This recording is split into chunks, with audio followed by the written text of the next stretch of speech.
assunto da aula de hoje é hashing, que tem vários nomes em português.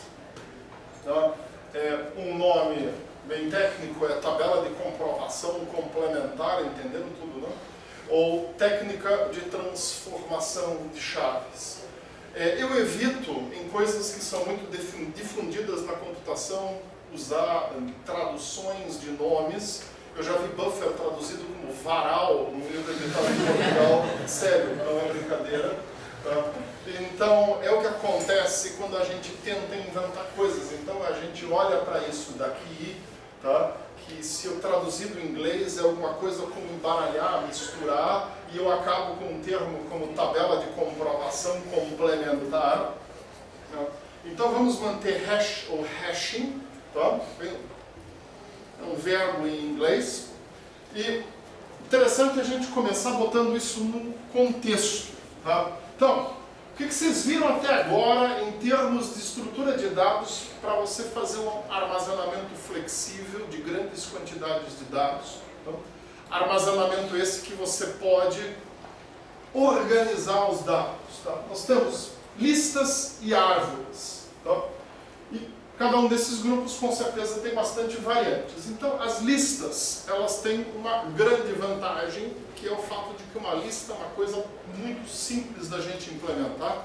Se eu precisar programar uma lista rapidinho e eu não tiver nada pronto, seja lá por que razão, eu estou começando a programar algo numa linguagem nova, ou eu estou programando algo em Assembler, ou sei lá o quê, tá? Eu posso pegar um vetor e implementar uma lista em vetor.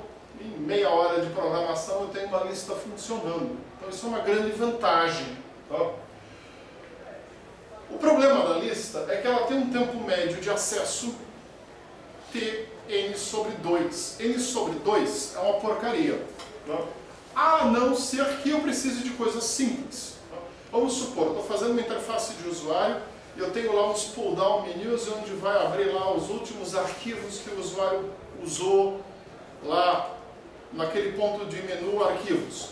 Eu quero que esses arquivos apareçam em ordem alfabética, por exemplo. Vai abrir no máximo 10, 15 arquivos que o usuário fez lá. Eu tenho que criar uma lista para ordenar aquilo e apresentar essa lista. Não faz sentido eu implementar uma árvore B só porque é bem eficiente para mostrar 15 nomes de arquivo. Eu faço uma listinha com vetor e resolveu o meu problema.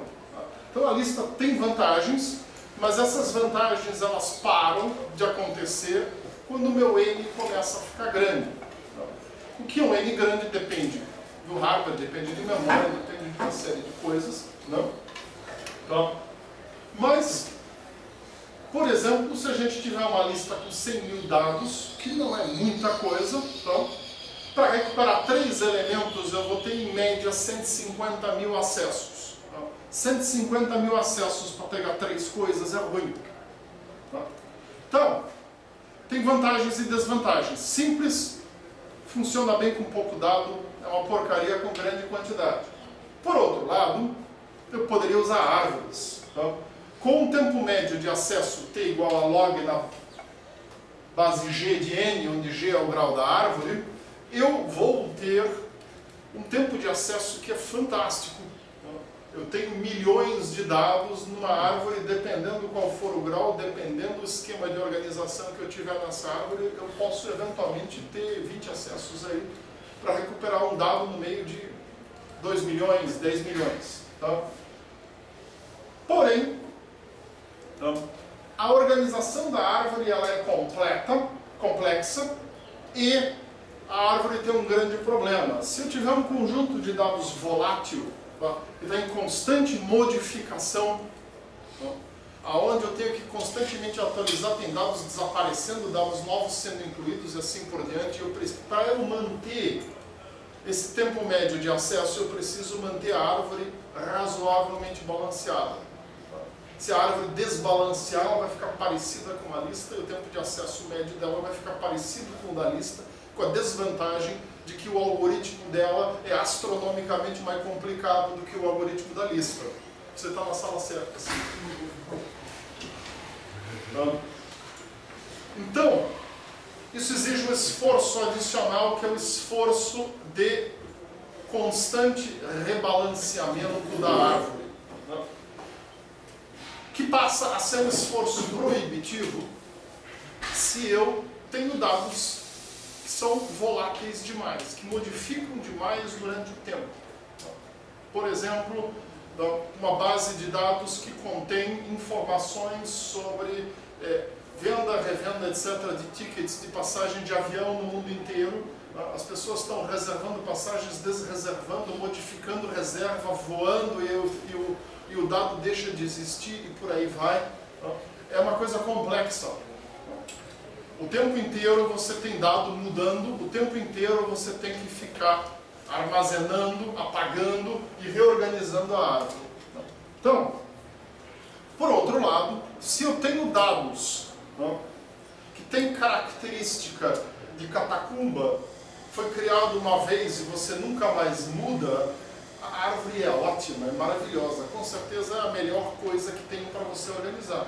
Ou se os seus dados mudam um pouco.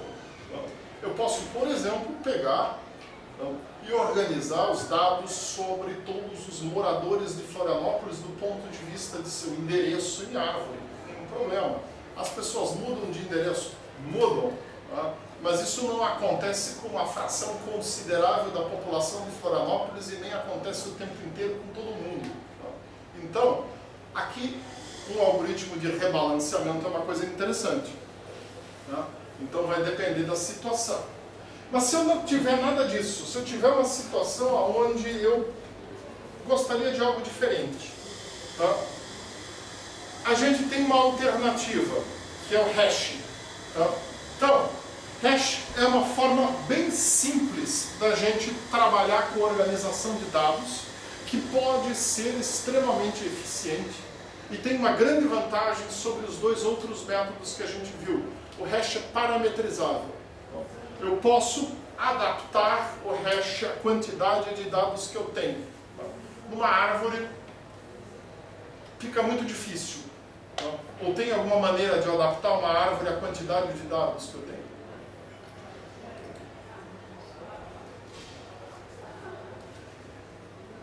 Existe.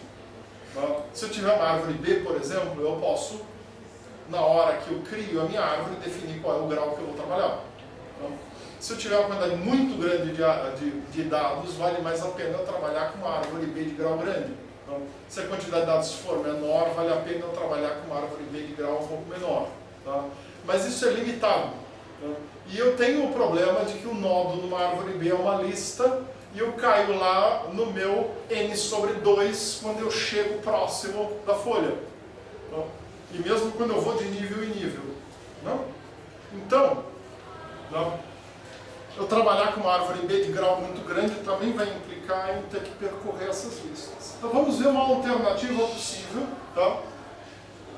A ideia central do hash é eu dividir o universo em subconjuntos mais gerenciáveis. E vai ter dois conceitos centrais. Um é uma tabela. Então, alguns conceitos no hash são parecidos com os conceitos de árvore B, com a diferença de que o algoritmo é extremamente mais simples e a gente não... Por favor.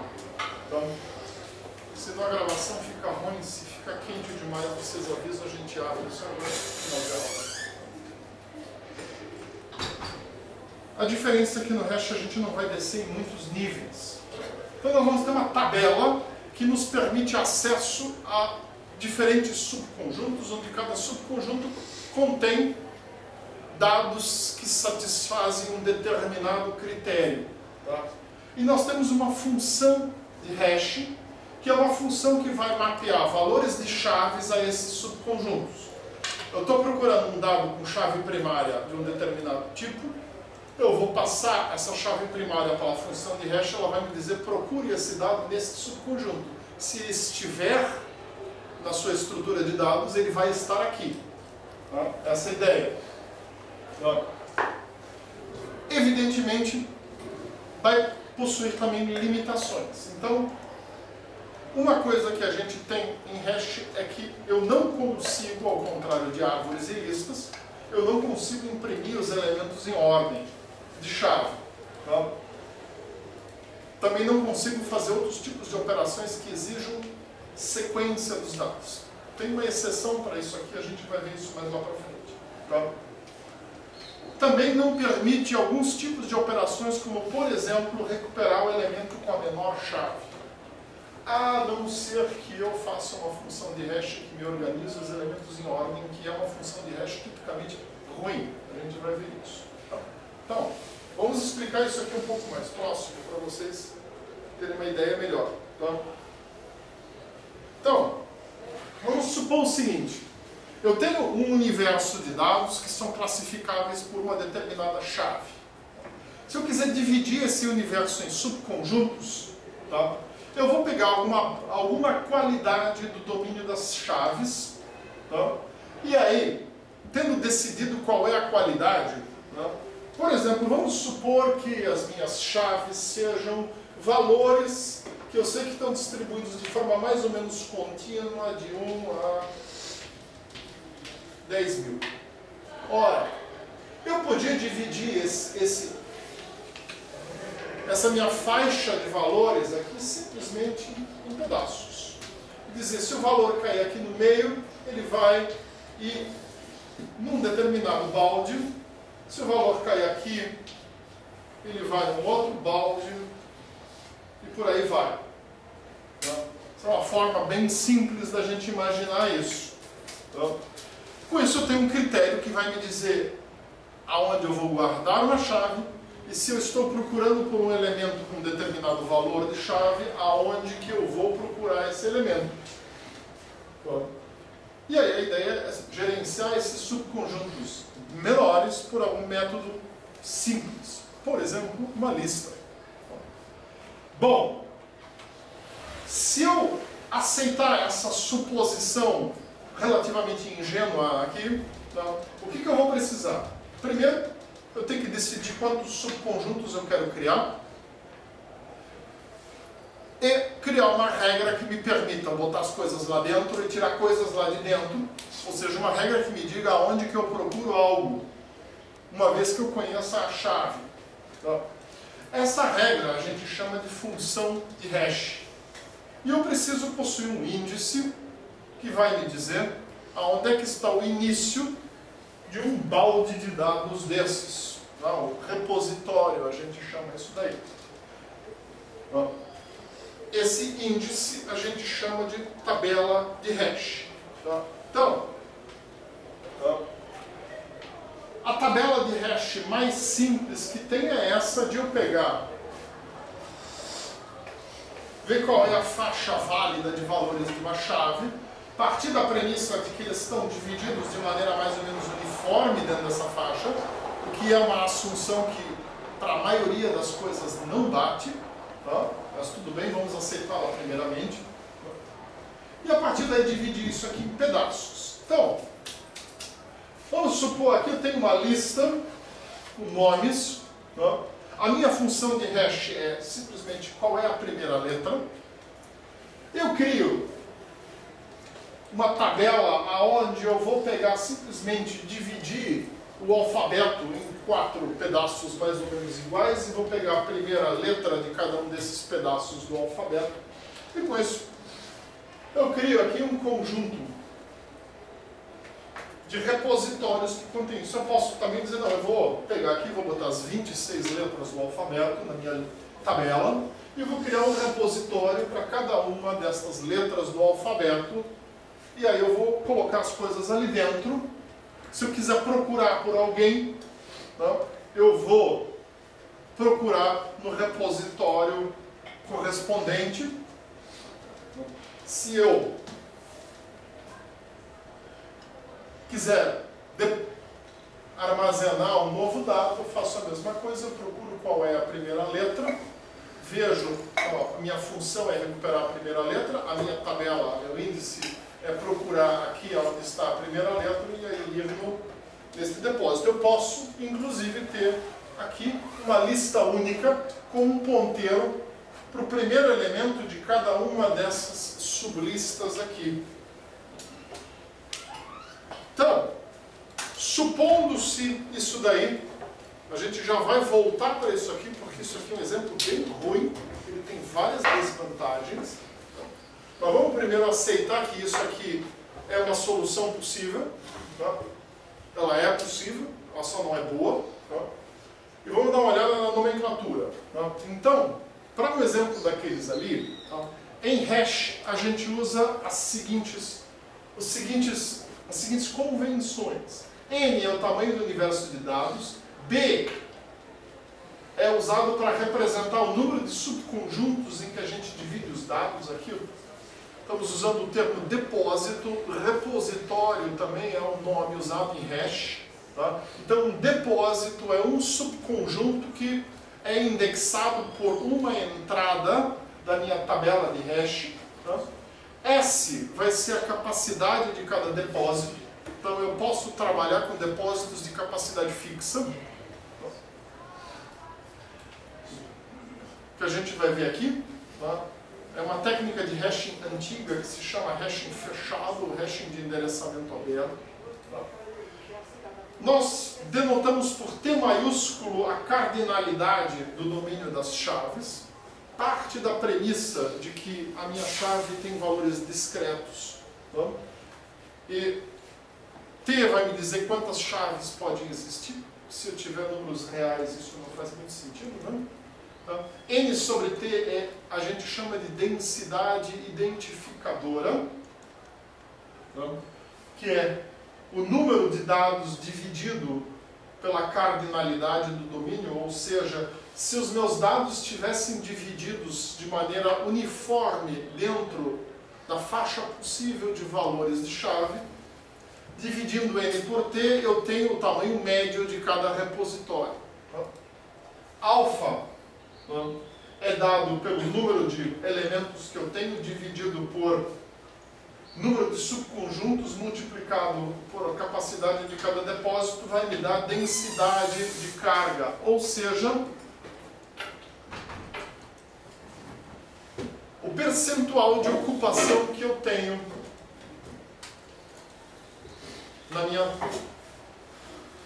no meu total dos meus repositórios. Tá? Novamente, se aplica somente a hash fechado. Tá? Então, a gente vai começar dando para vocês um exemplo em cima do hashing aberto ou de encadeamento separado. Tá? Então, a questão de por que esse aqui é um mau exemplo, a gente vai voltar daqui a pouco quando eu falar da função de hashing para vocês. Tá? No momento vamos ver a questão da estruturação. Tá? Como é que eu vou organizar? Então, assumimos que aquele lá é um hashing aceitável e vamos ver como é que a gente pode organizar isso daqui. Tá? Então, o que se chama de separate chain hashing é a forma mais intuitiva, usando listas. Tá? Então, para nós que trabalhamos com ponteiro, mexemos com listas, não? Essa é, sem dúvida, a forma mais intuitiva de usar. Na época em que COBOL era linguagem de programação, hoje a gente chama de balbucio e não mais de linguagem. Tá? Esse era o modo menos comum, porque muitas linguagens de alto nível da década de 70 não te davam acesso direto à memória, não te permitiam trabalhar com ponteiro e outras coisas, você estava limitado ou a pequenas APIs para sistemas de armazenamento ou a fazer as coisas em cima de vetores. Tá? Então, o hashing aberto, tá? Ou de encadeamento separado, ele usa a ideia da gente ter uma tabela com B entradas. Cada uma dessas B entradas é uma cabeça de lista, tá? Para uma lista que representa o meu conjunto BI, quer dizer, o meu repositório, o depósito BI. A gente calcula a partir da chave qual é a entrada da tabela. Tá? E essa entrada da tabela vai ser a cabeça de lista que a gente quer. Nós vamos usar uma técnica qualquer para fazer pesquisa dentro dessa lista. Tá? Tipicamente, pesquisa sequencial dentro de lista é o que historicamente se usa. Tá? Se você partir da premissa que a lista, por exemplo, é ordenada, tá? Você pode usar pesquisa binária ou alguma outra técnica. Tá? E aqui algo ficou comido, mas não... muita diferença. Então, no hashing de encadeamento separado, esse aqui é um desenho típico. Tá? Eu tenho uma função, que não está representada aqui, que me diz para um determinado número, por exemplo, o resto da divisão por 10. Tá? Essa é a minha função de hash. Com essa função de hash eu consigo fazer essa tabela de 10 entradas. E cada uma dessas entradas é uma cabeça de lista para uma lista que vai apontar para essas listas aqui. Pronto. Super simples de implementar. A gente vai voltar para esse desenho daqui a pouco. Alguma dúvida até agora? Não. Uma outra forma de eu fazer isso é trabalhar isso como uma multilista.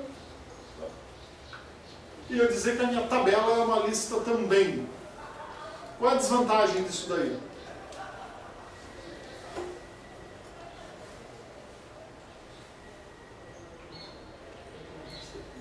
Oi? Exatamente. Todo mundo concorda?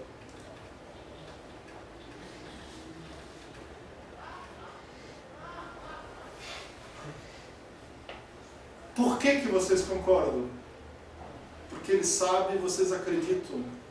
Olha que isso não é religião, hein? E aí?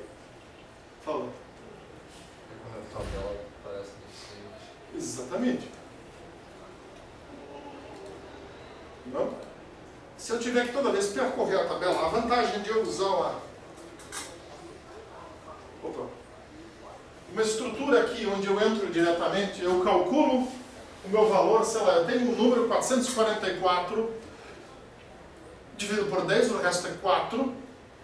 Eu posso entrar diretamente aqui no quinto índice, se isso aqui for um vetor, por exemplo, ou alguma outra coisa que me permite acesso direto, e daí a partir daí entrar na lista. Tá? Nessa lista aqui, como é que vai ser o meu procedimento? Vamos lá, gente, acordem. Hoje não está tão quente assim e o RU já foi faz tempo. Vocês digeriram o que tinha de grog lá.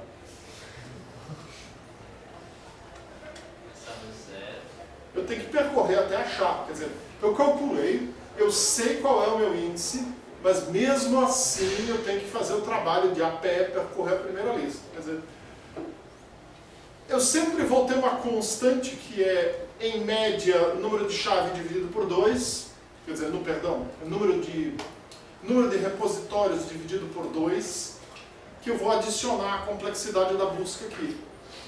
Isso pode ser pequeno, mas se eu tiver muitos elementos, isso começa a pesar. Se eu tiver muitos acessos, isso, como é determinístico e é sempre isso, é uma coisa que vai acumular.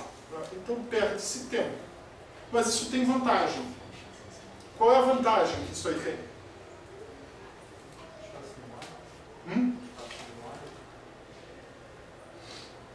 Por quê? Eu não preciso prever uma tabela de tamanho fixo, com um monte de entradas vazias. Não? Aqui, se vocês observarem o 2, o 6, o 7 e o 8, não tem nada pendurado. Tá? Então, está ocupando espaço de memória. Obviamente, a gente, num caso real, dificilmente vai ter uma tabela de hash de 10 entradas. Nós vamos mais provavelmente ter algo com 1000 ou sei lá o que. Tá? Então, dependendo do que eu for fazer, tá, eu estou ocupando espaço à toa nisso daí. Tá? Mas tem mais uma vantagem nisso daqui. Vamos supor que você tem uma distribuição contínua de dados, números reais. Tá? Você inventou uma função qualquer para achar pedaços daquilo ali, tá? E tem alguma faixa de números aparecendo bastante, se quer criar uma nova entrada. Com isso daqui eu consigo. É só inserir um novo elemento ali. Tá? Num vetor eu não vou conseguir, a não ser copiando. Tá? Então, a outra forma de trabalhar, que é uma forma comum, há 40 anos atrás, 35, Tá? Era esta técnica aqui, chamada hashing fechado ou de endereçamento aberto. Cria uma confusão, né? Tá? Mas o outro é hashing aberto ou de encadeamento separado. Então, a gente não está só trocando as coisas. Vocês já vão entender isso aqui. Ele é hashing fechado porque minha quantidade de memória é delimitada a priori. Eu defino um espaço, eu vou trabalhar nesse espaço. Tipicamente se fazia isso em disco, no tempo que um disco de 10 mega era um troço de 12 polegadas dessa altura que ficava dentro de um drive externo do tamanho de um freezer. Aí se usava isso aqui em disco. Então, eu fui aluno na época que isso era assim. Então, a ideia aqui é usar uma estrutura de dados só e de tamanho fixo para implementar. Eu não necessito de ponteiros, tá? Como eu falei antes, é um modelo legado, tá? E ela é adequada para implementação em disco.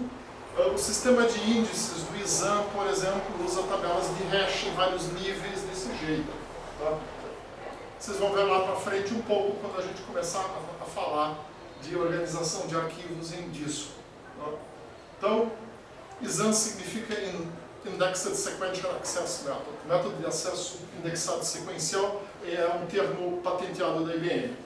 Tá? Então, a ideia aqui é trabalhar com uma tabela dividida em partes iguais, onde eu vou ter áreas de tamanho fixo para cada BI, que são os repositórios, e cada repositório vai ser examinado sequencialmente na busca por uma chave. Quando o repositório está cheio, eu tenho um estouro. Tá? Esse estouro eu vou tratar com duas filosofias diferentes. Uma é usar o primeiro espaço vazio no próximo repositório, isso cria uma bagunça desgraçada, mas era uma técnica muito usada. Né? Uma outra técnica é eu ter o que se chama de espaço de estouro, tá? Onde eu tenho um espaço lá no final, onde eu boto tudo que não coube ali e que eu procuro sempre. Tá? A gente vai ver uns desenhos disso. Então, aqui nós temos um exemplo, tá? De novo, o resto da divisão por zero. Tá? Eu preciso ter repositórios de tamanho igual, tá? E nem está igual aqui. Tá? Eu faço de conta que são iguais. Tá? Ah, não são, ó. Tá? Pela seguinte razão. Eu vou aplicar minha função de hash, ela vai me dar um resultado. Esse resultado eu multiplico pelo número de repositórios que eu tenho, e aí eu pulo para lá e começo a procurar. Qual é a técnica de procurar aqui? Eu faço busca sequencial. Vamos supor, tá, que eu esteja procurando por 40. Tá? Como é que eu vou procurar pelo 40 aqui? Divido por 10, o resultado é 0, vou cair no primeiro elemento do repositório 0. Vou percorrendo isto daqui até achar algo maior do que 40, tá? Eu mantenho isso aqui em ordem, ou até eu sair fora do repositório. Não é até sair fora do repositório, porque eu posso ter colocado 40 aqui, por exemplo. Certo? Tá? Vamos supor, eu estou inserindo o 40 vai ser colocado aqui, ele está fora do repositório do 0, está dentro do repositório do 1 já, aqui começa o repositório do 2, e o primeiro espaço vazio é aqui. Então, não tem jeito, a única forma que eu paro uma busca é quando eu encontro um espaço vazio. Esse é o algoritmo disso daqui. Eu vou percorrer, eu entro por aqui e eu percorro até encontrar o espaço vazio, até encontrar o que eu procuro ou encontrar o espaço vazio. Aí eu paro. Então, se eu for procurar pelo 40, eu vou atravessar um repositório, vou atravessar outro repositório e vou parar no finalzinho dele aqui, tá? Que é o primeiro espaço vazio. Você vai... Isso para inserir. para procurar também, para recuperar do mesmo jeito. Tá, você inseriu o 40 aí. Aí. Mas vamos dizer que você tira o 60 e você quer buscar o 40 de novo depois. Eu não tiro o 60, eu marco como deletado. Ah, você marca deletado e aí ele passa... Sim. Então, essa é mais uma desvantagem desse negócio aqui. Tá? Não tem como você retirar. Eu marco elementos como deletados e na próxima inserção eu sobrescrevo. Tá? Não tem outro jeito de fazer isso. E uma vez por semana, no domingo à tarde, eu faço um backup disso tudo e não copio o que foi marcado como deletado que ainda tiver por aí. Essa é a técnica. Tá? Hã? Tem que fazer um reordenamento de tempos em tempos. No tempo que eu era aluno, tinha a idade de vocês, domingo à tarde não dava para a gente usar o terminal IBM aqui, porque eles faziam reorganização de folha de pagamento e um monte de coisas aqui. É a época a hora que o IBM tinha mais carga ali. Então, isso é normal, naquela época se fazia isso, a ideia era essa, a estrutura de dados ela vai deteriorando e no momento qualquer eu passo a borracha e construo a minha estrutura de dados de novo. Então, os algoritmos eles eram previstos para ter um certo grau de deterioração na estrutura de dados. É diferente do que a gente viu até agora com árvores, por exemplo, aonde vocês têm um algoritmo com árvore AVL, árvore Red-Black ou árvore B, aonde eu mexo e a minha árvore não deteriora. Então, dependendo como eu mexer nela, eu vou ter um bocado de esforço de reordenação nesse processo, mas eu nunca vou ter uma deterioração da estrutura de dados. Ela vai manter o seu grau de eficiência de forma constante. Só que não. A eficiência disso aqui vai deteriorando. Se você tiver mais exclusões do que inserções, ou muito mais inserções do que exclusões, eu vou ter uma deterioração constante num momento qualquer. Isso aqui vai estar muito ruim e eu tenho que reorganizar fazendo um backup. Então, é uma forma não eficiente, que é interessante em disco, quando a gente deixa bastante espaço. E hoje em dia é uma técnica que não é mais usada. A outra técnica, ela é uma técnica relativamente bastante usada.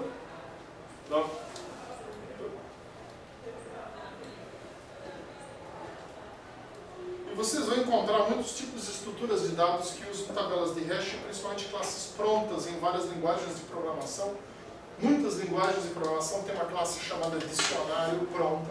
Dicionários tipicamente usam tabela de hash para você trabalhar com diferentes tipos de dados ali dentro.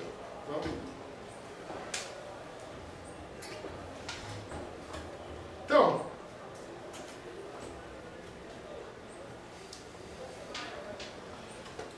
a surpresa é que a ordem de complexidade de uma implementação de hash é linear. Mas, pô, se uma lista é n sobre 2, uma árvore é log de n, por que eu estou ensinando esse troço para você? Isso é tão ruim. Tem um porém aqui. Vamos primeiro entender então como é que se forma a complexidade disso e como é que a gente pode mexer nela para a gente conseguir uma coisa interessante aí. Então, o termo geral vai ser O de n, porém, como é que a gente vai chegar nele? Eu preciso do tempo para calcular a função de hash, que se essa função realmente é matemática e é uma função relativamente simples, o tempo dela é constante. O tempo para encontrar o início do depósito é indicado pela função através da tabela. Se eu fui esperto, esse tempo é constante.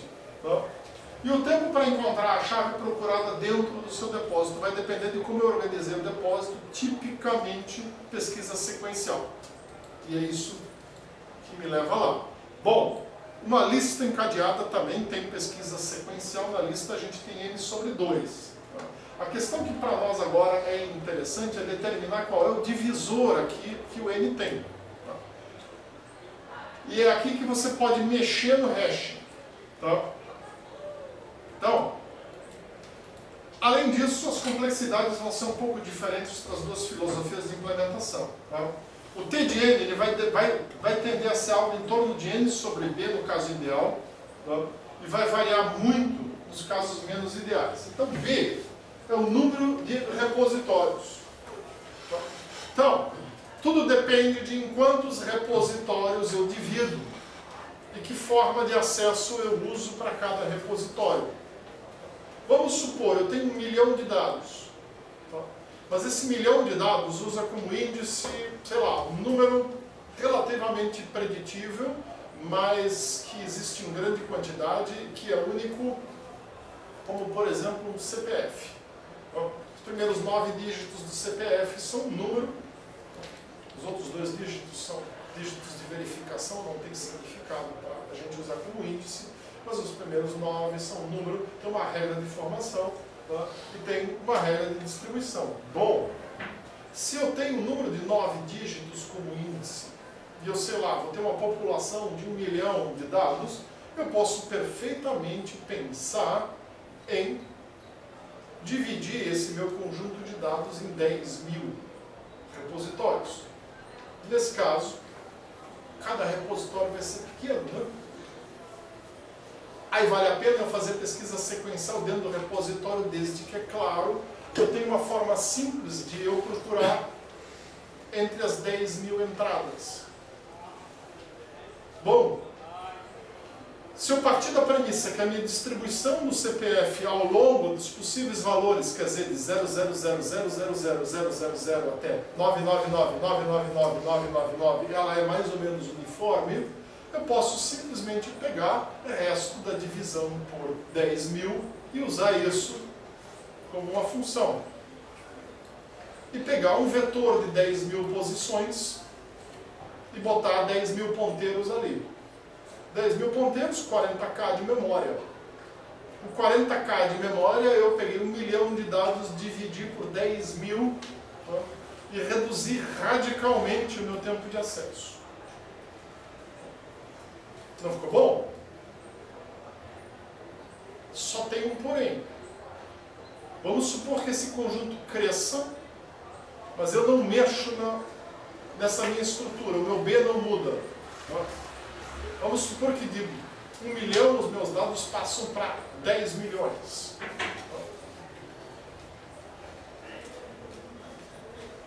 Alguma cidade onde descobriram ouro ou tem alguém distribuindo dinheiro, a população aumentou muito rápido, eu tenho que cadastrar esse pessoal todo, passou de 1 milhão para...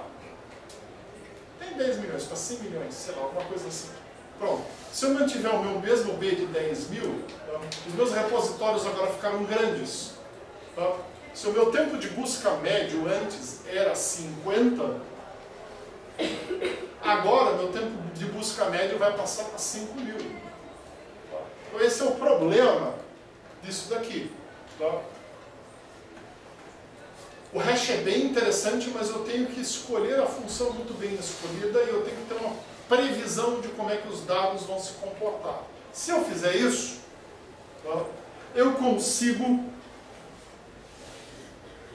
ter um excelente tempo de acesso com um algoritmo muito simples. Tá? Essa é a grande vantagem desse negócio aqui. Deixa eu ver onde é que a gente vai agora aqui. Tá? Então, aqui tem uma lista de vantagens, a primeira dela é essa da simplicidade. Tá? É fácil de imaginar e tão fácil de implementar quanto é de imaginar. Tá? Uma coisa rara. Tá? É escalável. Hash serve para 1000 dados, 50 dados, 50 milhões de dados, tudo depende de qual é a função de hash que eu vou usar. Tá? O resto é relativamente simples. Tá? Vamos supor que eu queira fazer 50 mil índices. E daí? Eu vou botar num vetor de 50 mil posições. 200K de memória. E aí? Tá? Não é nada. Tá? Então é muito simples a gente trabalhar com isso. Tá? Então eu tenho uma boa eficiência para N's muito grandes. Tá? Tem um exemplo. Tá? Acabei de dar outros. Tá? E a grande vantagem disso é que isso tem uma aplicação imediata se eu quiser trabalhar com arquivo em disco. Tá? As duas formas de hash que eu mostrei para vocês, as duas são extremamente simples da gente implementar em disco. Tá? Então, se vocês precisam organizar um monte de dados em disco e não em memória, isso aqui é uma maneira bem interessante da gente trabalhar com esse monte de dados em disco. Tá? imagens são dependência da função de hash. Tá? Para que o meu tempo médio de acesso aqui, tá? Que é tempo de calcular a função, tá? Mais tempo de acesso na tabela, mais tempo de busca dentro de um repositório, seja mantido dessa forma ideal aqui, tá? É necessário que a minha função de hashing divida o meu universo em partes iguais. Se eu não dividir em partes iguais, não funciona. Então vamos voltar lá para o nosso exemplo da ordem alfabética.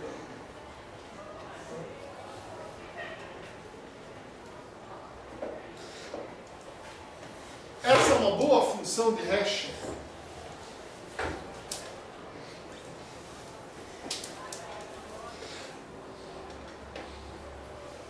Vamos pensar um pouco. Quanta gente cujo nome começa com R vocês conhecem?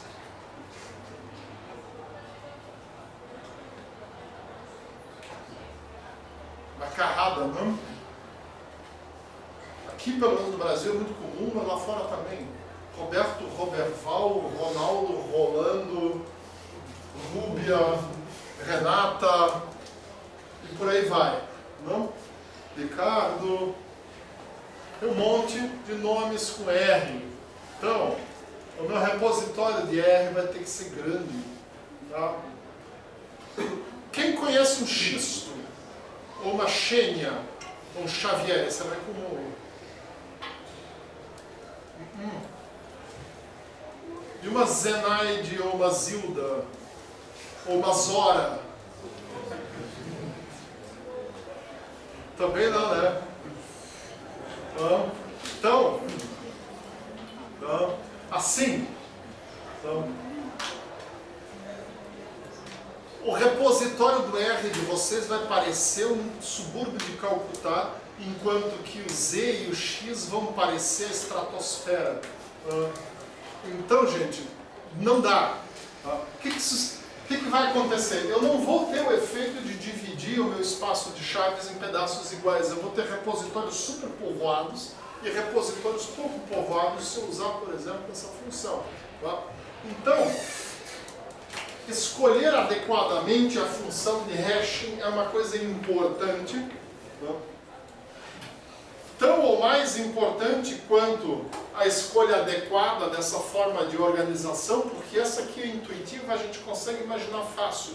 Se eu vou fazer assim, tá? Se eu vou fazer assim, tá? Ou se eu quero fazer assim a moda antiga. Tá? Todas as maneiras são simples da gente imaginar, os algoritmos são triviais. Se eu mandar vocês implementar agora, provavelmente antes de anoitecer, vocês têm uma coisa funcionando meia boca. Tá? Esse não é o problema. O problema é a gente escolher exatamente uma função de hash adequada. Tá?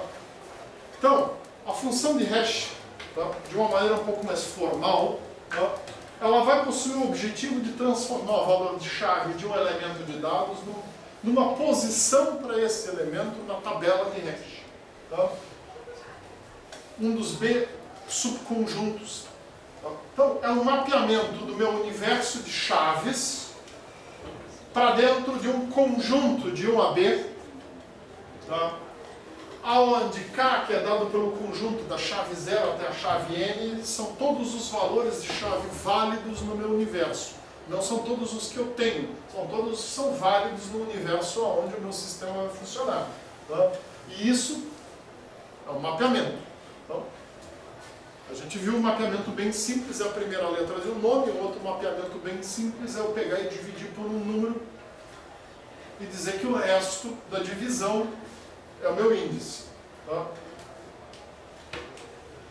Então, o importante aqui é que a função de hash ela tem que dividir o universo de chave em B conjuntos de tamanho o mais parecido possível.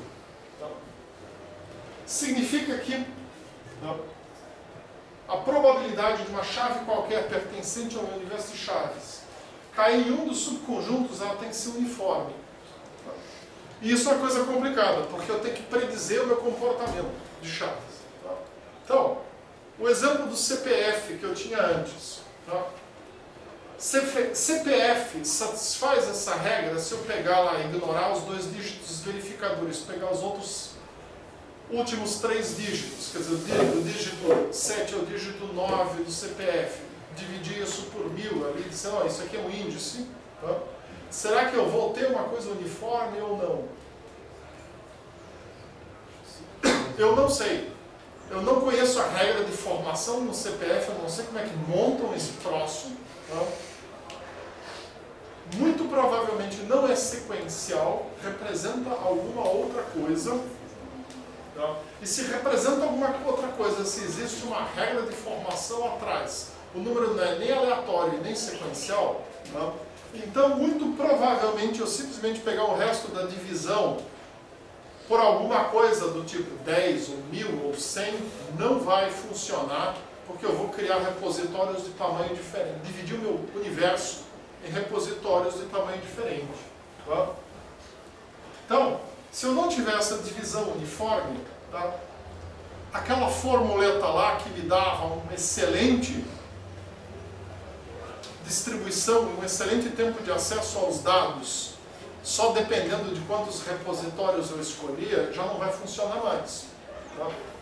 Então não adianta eu criar um repositório para todas as Zildas, Zênios, Zeldas, Zoras da vida e criar um outro para os Ricardos, Robertos e Robervais que não vai funcionar. Tá? Eu tenho que pensar numa outra coisa. Tá? Então, em função disso, tá? Se imaginou várias técnicas, tá? E a gente tem 4 técnicas principais aqui, que são a divisão, meio do quadrado, tá? O folding ou desdobramento, um outro nome aqui seria sanfona, tá? Ou análise de dígitos. A gente vai dar uma passada por isso aqui, para vocês terem uma ideia. Então a forma mais simples de a gente trabalhar com hash é a gente fazer uma divisão. E aí nós pegamos o resto dessa divisão, e o resto da divisão é o índice. Isso funciona relativamente bem, desde que a gente saiba escolher por o que é que eu vou dividir. Tá? Eu pegar algo profundamente associado ao próprio sistema numérico que a gente está, que na prática se resume a ignorar alguns dígitos e pegar outros, normalmente é bem ruim, porque vai acabar refletindo alguma regra de formação ou alguma tendência de formação do número. Tá? Então, uma ideia interessante em cima disso daqui é a gente tentar encontrar divisores, tá? Que não tenham relação com a divisão do número. Tá? Então, aqui você tem um exemplo onde a gente tem... Opa, eu toquei aqui. Tá? Eu pego simplesmente o resto da divisão por 1000. Tá? Se eu tiver uma tendência qualquer na formação de números, tá? Se por exemplo for um CEP, onde na frente eu tenho um significado, tá? Dependendo do que, por o que eu dividir, tá? Eu vou começar a gerar números que tendem a se amontoar num determinado lugar e vou pegar outros números que tendem a desaparecer. Tá? Os CEPs que têm 2 dígitos e um 0, tá? Costumam ser CEPs próximos do centro de uma grande cidade, tem um monte de gente que mora nesses CEPs. Tá? CEP com 3 dígitos preenchidos são CEPs de interior, tipicamente são CEPs de lugar onde pouca gente mora. Tá? Então, eu pegar agora e dividir gente pelo CEP onde mora, se eu fizer usar a técnica da divisão por 1000, eu vou ter os CEPs 0 alguma coisa, cheio de gente, e vou ter os CEPs alguma coisa não 0, lá no meio, provavelmente com bem poucos endereços.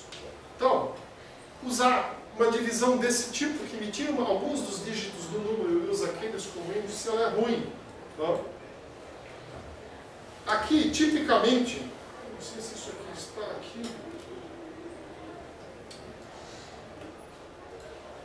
não está aqui. Então a gente vai falar disso aqui mesmo. Então, tipicamente, o que você usa quando você vai trabalhar com isso daqui, tá? É você pegar um número primo. Tipicamente, os números primos não têm, se você os usa com divisores, eles têm muito pouca relação com qualquer regra de formação que o número vai ter. Você pode dar azar e acabar tendo alguma coisa, tá? Mas tipicamente não. Tá?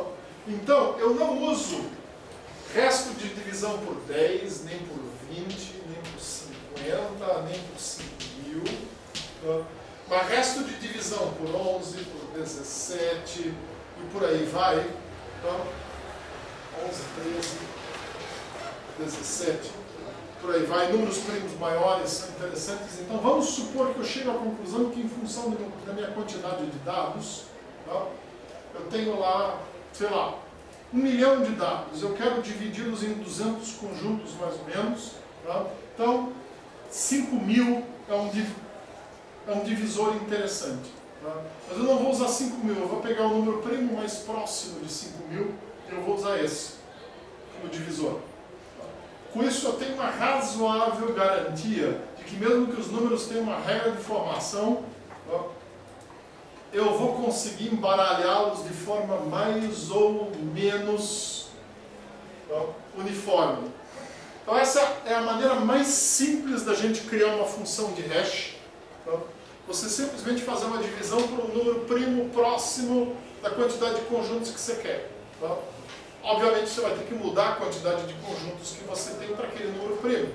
Mas vai ser algo próximo daquilo que você queria. Com isso a gente consegue uma boa divisão. Uma outra técnica, ao invés de usar número primo, é eu pegar o meio do quadrado. Como? Eu vou pegar a chave que eu tenho, vou elevar ao quadrado e vou pegar um determinado número de dígitos lá no meio. Vamos supor que uma determinada chave elevada ao quadrado deu 5, 6, 7, 8, 4 ou 6. E eu digo, bom, eu quero ter 100 subconjuntos, ou 100 repositórios, então eu vou pegar esses 2 dígitos aqui no meio. Por que isso? Estão olhando? Por que isso aqui é interessante? A ideia é de que, se eu pegar 2 dígitos aqui do meio do quadrado do meu número, do meu índice, a probabilidade de que isso tenha algo a ver com a regra de formação desse número, ela é, olha, evanescentemente pequena.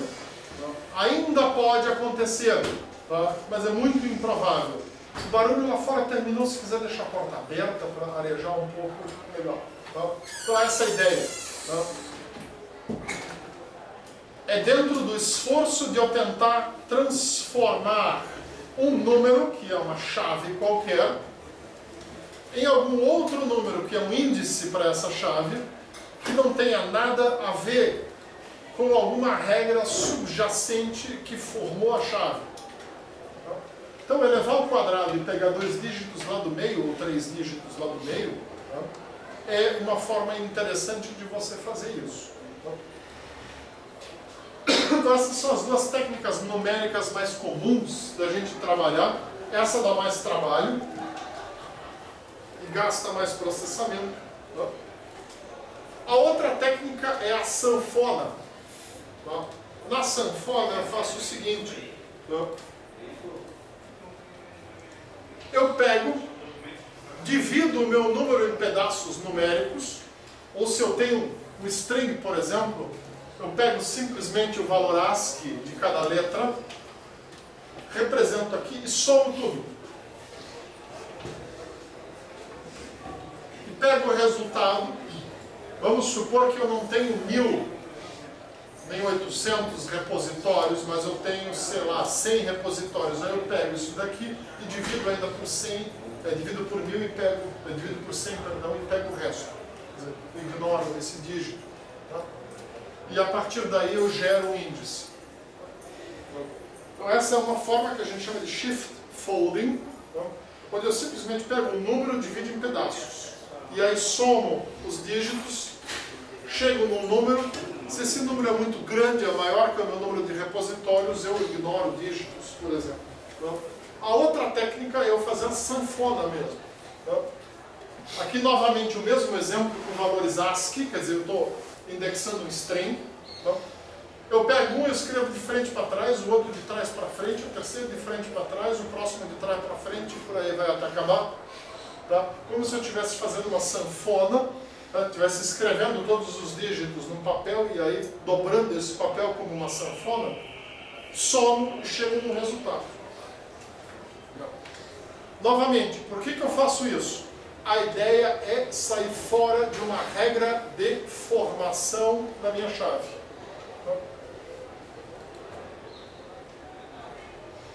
E por último,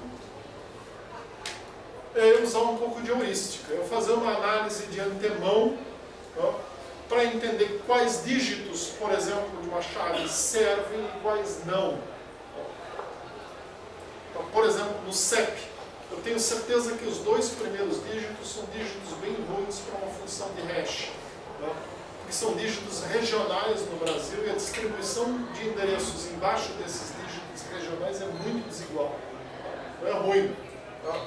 E por aí vai. A gente pode pensar o número de telefone, por exemplo. Tá? O número de telefone começa, aqui em Santa Catarina, começa tudo por 3. Tá? O próximo dígito vai depender da operadora. Tá? 0 para GVT, 2 para Oi e por aí vai. Tá? 7 para governo federal, 1 para governo municipal. Então, também é ruim. Não serve também. Dependendo do problema que você tem, você pode fazer essa análise e fica só com uma parte que parece mais aleatória da sua chave, e em cima dessa parte mais aleatória da sua chave, você cria uma função de hash. Tá? Então, isso aqui, em outras palavras, nada mais é do que usar bom senso, e a gente pode usar isso junto com qualquer uma dessas técnicas aqui. Tá? Então, basicamente, sempre a ideia qual é? É eu pegar uma chave e eu modificar a representação dessa chave de uma maneira tal que eu consiga separá-la de alguma possível regra de formação que a chave tem, que pode levar a uma distribuição desigual das chaves. A questão do nome, por exemplo, a regra de formação é cultural. A gente não costuma dar nomes com X ou com Z, e por alguma razão gostamos de nomes com R. Sei lá por quê. Então, sempre o objetivo vai ser esse: encontrar uma chave, usar uma função de hash de maneira a que você produza e você distribua essas chaves de maneira uniforme nos seus repositórios. Alguma dúvida até aqui? A função eu posso criar, não necessariamente eu devo usar isso aí. Isso aqui são sugestões. Tá? Sugestões que comprovaram como funcionando. Tá? Assim, e algumas delas têm razões históricas. Tá? Então, shift folding, limit folding, tá? São formas de você gerar uma função de hash, tá? Que, implementadas em Assembler, elas são muito simples e muito fáceis de fazer. Eu inverter um dígito, eu fazer shift de dígito de um lado para outro é uma coisa que é muito eficiente. Então isso vem de uma época onde eu economizar 2, 3 ciclos de máquina dentro do cálculo de uma função fazia uma diferença enorme, tá?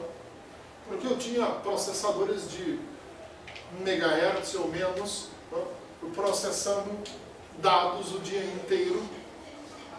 Hoje em dia a gente não tem esse tipo de limitação e a gente pode pegar e trabalhar diretamente com resto de divisão por número primo, que implica obrigatoriamente em eu trabalhar com divisão ponto flutuante, que é uma coisa que envolve um monte de ciclo de máquina. Tá? Mas para nós isso aí não é mais uma limitação hoje. Por exemplo, se você tem um conjunto, você já conhece um determinado conjunto de informação que você ingressa uma função. Isso facilita, né? Sim. Mas digamos que esse conjunto ele cresça. Então eu acredito que isso seja um grande problema, porque dependendo da maneira como ele crescer, a função pode ser... Por isso a ideia é tentar encontrar uma função aonde você tem o mínimo de relação possível com a própria organização desse conjunto de dados. Tá? Por isso essa ideia aqui, por exemplo, isso daqui, tá? Vai te criar um número resultante que provavelmente não tem mais relação nenhuma com a distribuição dos teus valores de chave dentro do universo de chaves. Tá? Ela pode ter um problema de que se o teu conjunto de dados crescer muito, tá?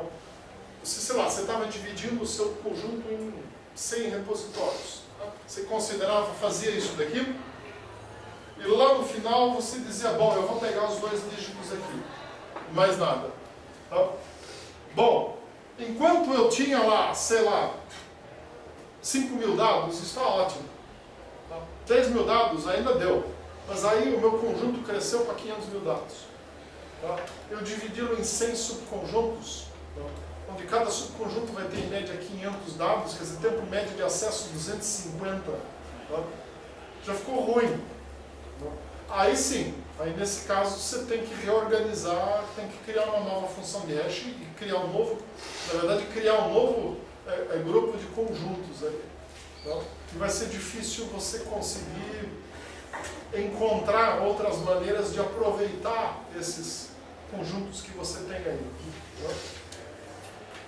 Uma outra alternativa é você dizer, não, eu vou pegar sempre os dígitos daqui e se um dia isso aumentar muito, eu pego um dígito para trás e vou criando conjuntos intermediários. E dou uma redistribuída nos meus dados, mas também é complicado. O mais fácil é pegar, passar régua e gerar tudo de novo. Então, essa é uma desvantagem que o hash tem. E é uma coisa que vocês vão sentir se vocês trabalharem com classes prontas que usam hash, tipicamente classe dicionário em linguagens de programação mais alto nível, tipo Smalltalk, coisa assim. Então, eles usam funções de hash relativamente simples, que são extremamente eficientes para dicionários de 50, 100, 200 elementos, e a partir daí começa a ficar devagar. Então,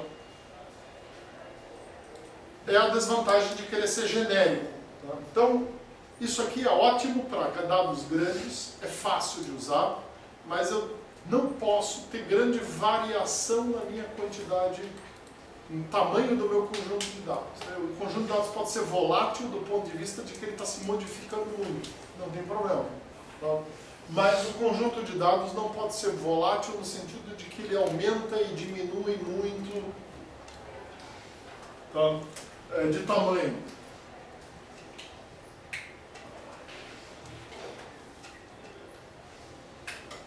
Muito bem. Então, nós falamos de dicionário aí como exemplo, e o trabalhinho para vocês fazerem em cima disso é exatamente isso aí. Então, a ideia é vocês implementarem uma classe dicionário,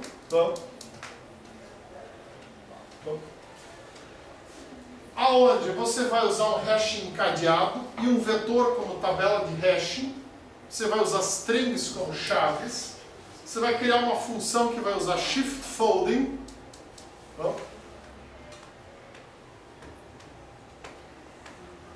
Sobre um string chave e resto da divisão por 17 sobre o resultado do folding. Quer dizer, 2 níveis de hash. Com isso, você vai ter certeza absoluta de que não vai mais ter relação com qualquer regra de formação do string. E a ideia é que o dicionário é genérico, ou seja, você vai ter lá um objeto que o elemento de dicionário vai ter um campo, vai ter uma variável de instância que é o índice e uma outra variável de instância que é o conteúdo, que pode ser qualquer coisa. Nessa ideia. Tá? Então, a ideia de você modelar isso. Trabalhe com duas classes, o dicionário em si com um vetor e uma associação. A classe associação vai associar uma chave a um objeto. Tá? E aí, vocês podem usar templates para deixar isso bonitinho.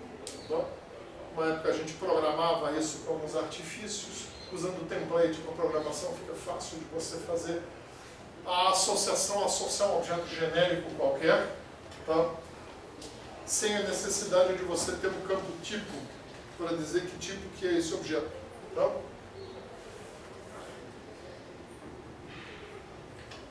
Então, o tipo aí passa a ser desnecessário. Tá? E a ideia é essa daqui. Tá? De você poder botar o que você quiser no seu dicionário. Tá? A ideia é que você vai adicionar um novo objeto, lendo chave, tipo do objeto adicionando, e vai ter a opção de recuperar e imprimir o objeto a partir da chave, ou imprimir todas as chaves, simplesmente percorrendo a lista. Tá? Alguma dúvida sobre isso? Tá? O enunciado ainda é antigo, antes da gente fazer com templates. Tá? Não sei se o Jean está atualizando os enunciados com vocês ou não. Tá, esse aqui ainda precisa ser atualizado. Então, alguma dúvida sobre isso? Eu não sei qual a data de entrega disso, o Jean vai combinar isso com vocês. Tá? Ele me pediu ainda há pouco para dar essa aula, então eu caí aqui assim. Tudo bem, a aula quem preparou fui eu, mas eu preparei essa aula uns 15 anos atrás. Então, leva um tempo até a gente estar de volta. Mas todo mundo entendeu, né? Tá, se vocês não têm perguntas, a aula acabou.